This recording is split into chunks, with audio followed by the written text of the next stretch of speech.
Good morning, everyone. Lori Marie here, mixed media artist in Vallejo, California. Yes, it's dark o'clock, yoga done, coffee in hand, handsome hubby getting ready for work. I'm so excited to show you this project today. It's the back cover of our hashtag hands full of coffee August challenge. This is the back cover of Faces of Frida. This is the back cover, one focal point throughout and limited background supplies. Very, very fun. So a big shout out to Dina.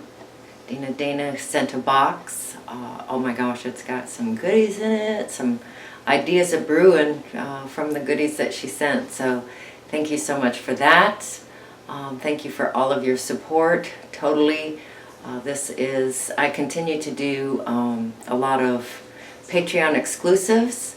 The YouTuber subscribers are very, very important to me, and you will continue to get some of the Patreon exclusive videos from a year ago, so they'll be new to you, and hopefully everybody's happy on the table. So speaking of that, let's get to it. See you on the table.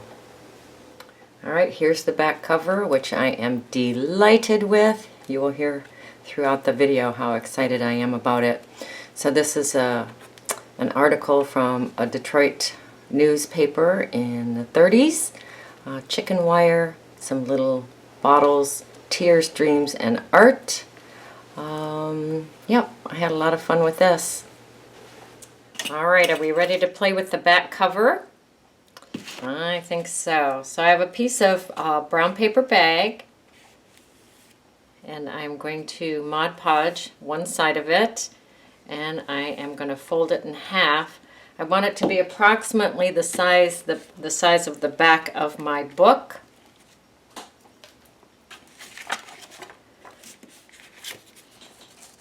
Yep, that's going to work.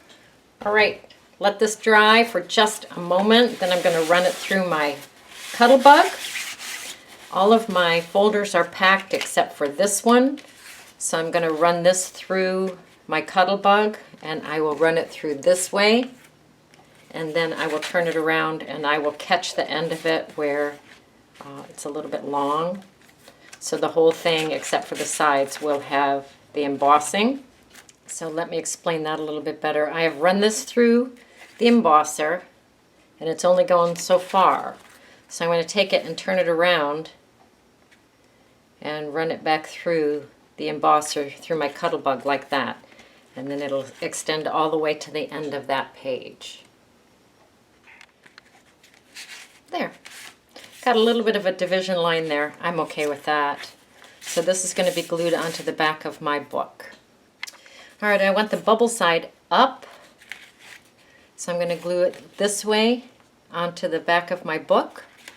I'm going to just go ahead and put some Mod Podge on the back of my book. Lay this piece on here. I'm not going to worry about this section here because I'll be ripping that off. It's all nice and flat. I'm going to put my clips on here and lay a rice bag on here to hold it down.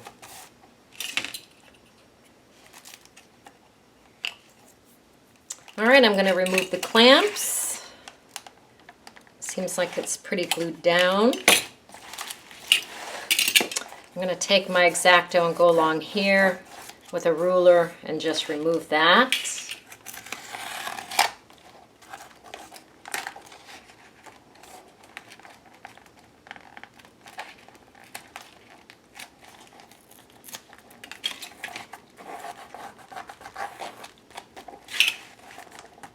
Now I put some of the sky blue here, and I think this was the raspberry in here.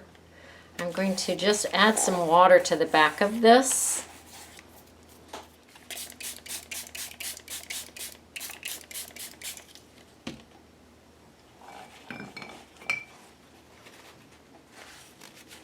Scrub that water around a bit.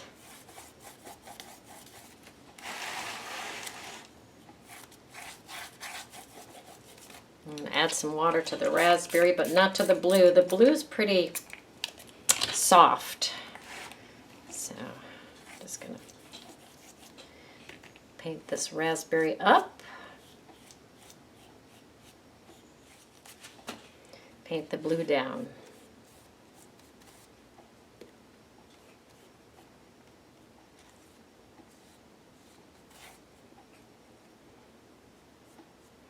And we will let that dry. As to not waste this, I'm just going to go ahead and put it along the edge here and let it drip down.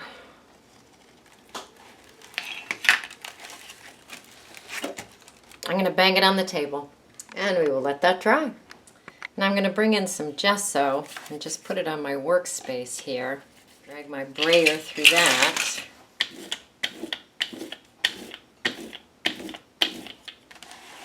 And then I'm just going to go on the back cover. Just add a little bit of texture, a little bit of gesso to that texture. And we will let that dry. That's fun, huh? Now bring in some cocoa and some water.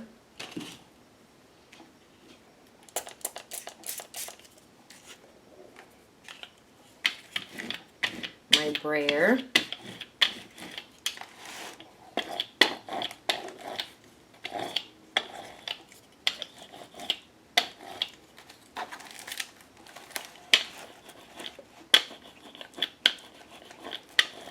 And let that dry.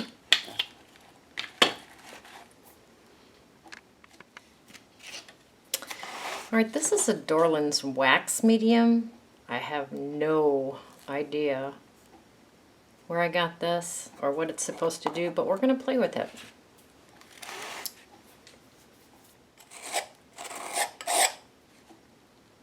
It's supposed to be a protectant, so we shall see what it does to this book. Life is an adventure.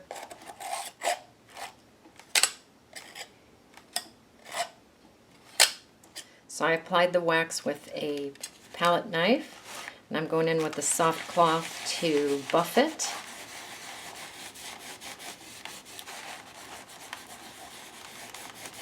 And we will let that dry. That's beautiful. Okay, so if we look at the back of the book, this is where we glued the pages together. So I'm going to actually cut this out with my X-Acto. So this is the piece from here. So I'm going to use that as my template. And just cut this out. Now I have to be careful because I don't want to go all the way through to my image on the other side. But I do have some thickness to go through. So just carefully cut out a door or a window, whatever you want to call it. And just keep cutting down until you get to a danger point. So be careful, but keep cutting things out.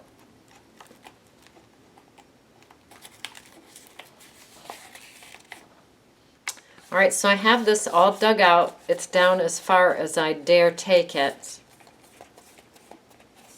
I'm going to put Mod Podge around in here and in here. Nice and generous around that edge with that Mod Podge. Good morning. So I took the clamps off. This is all nice and tight. I'm just going to spray a little bit of the cocoa in here and wiggle that around.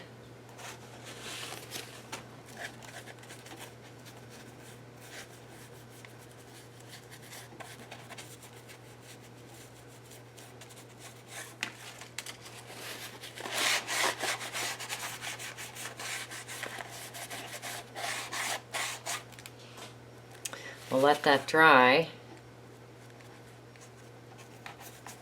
while I work on the inside of the book, or the inside of this window. So I found an amazing article that says, a wife of master mural painter gleefully dabbles in works of art. then you can't really read the rest, and it's probably a good thing because it doesn't speak well of her. So, it just says that she's playing, and actually the artist is her husband. So I just found that interesting, and we're going to stick that in the back window. And then I have a little bottle here, a little bottle here, and a little bottle here. This one I'm going to glue the flower down in that jar. I took this edge of an old page to my typewriter, and I typed tears, dreams, and art. So the word art is going to go on the flower. Dreams is going to go on these little bits of metal and clay and words. And tears is obviously going to go on the water. And I have my wax heating up now. So after I get these glued, I will take it to my wax, and I will dip the bottle in the wax and pick it up like this and let it drip down a little bit, or at least that's my intention. So what I'm going to do now is just tear these words out and glue them on here and glue the flower in place. So I'll just take a bit of Mod Podge, put it on that paper, and then put it on that little bottle. And I'll do that to all 3 bottles. Now I'm going to glue this in place with tacky glue, and I'm going to go dip these in the wax. So the flower is still drying.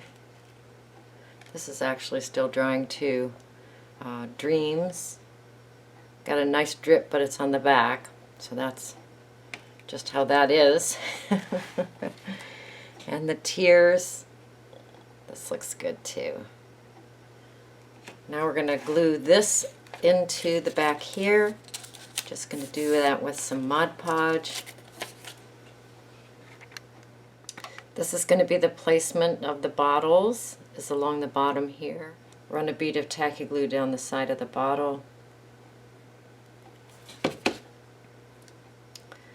Put that in place.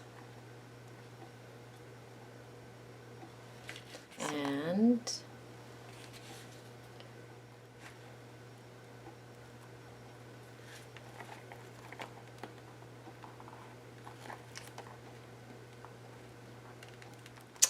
I have a piece of chicken wire here. I would love to put that on the back there.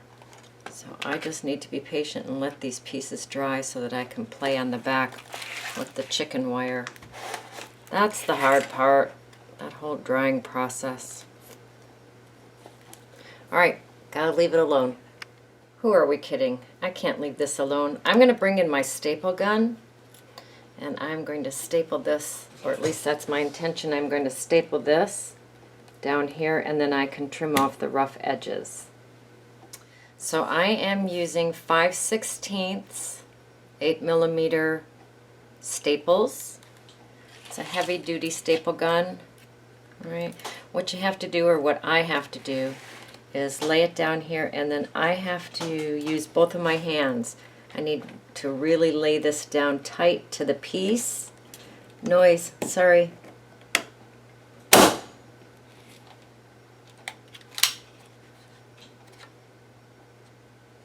Nice and tight. And I'm just going to go along wherever I feel like it needs to be held down tight. And I don't care if it's an organic look. So I'm just going to go down the sides, bottom, the other side, and the top with my staple gun and hold that chicken wire down. Oh, I'm so excited. Alright, I've got some wire clippers here, wire cutters. I'm just going to go along the edge here and snap off the excess wire. It does have a bite around the edge, so I'm going to have to do something around the edge to protect the innocent. But for right now, I am very happy with this. So what I'm going to do is I'm going to saturate a piece of fabric with Mod Podge and stick it along that edge where those bits of chicken wire bite.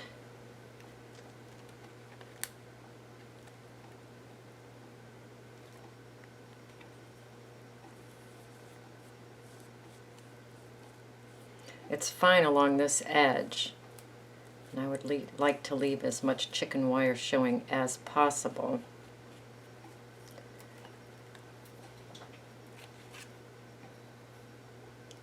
I'm leaving the fabric as frayed as it is. I tore it so it's nice and frayed.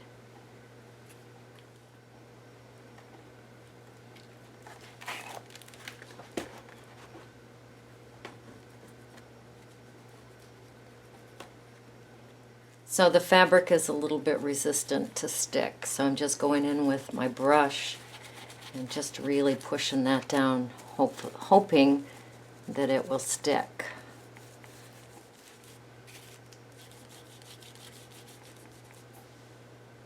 So while the Mod Podge is wet, I'm just taking in some cocoa and just staining that fabric up. I'd have to put some on here, but I really like that raw chicken wire.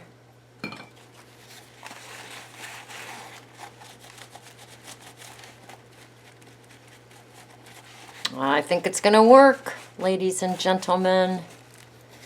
Let's let it dry. So everything is dry and grungy and protected, no sharp edges. Yay. Your turn. Go create. Go play. Go have fun.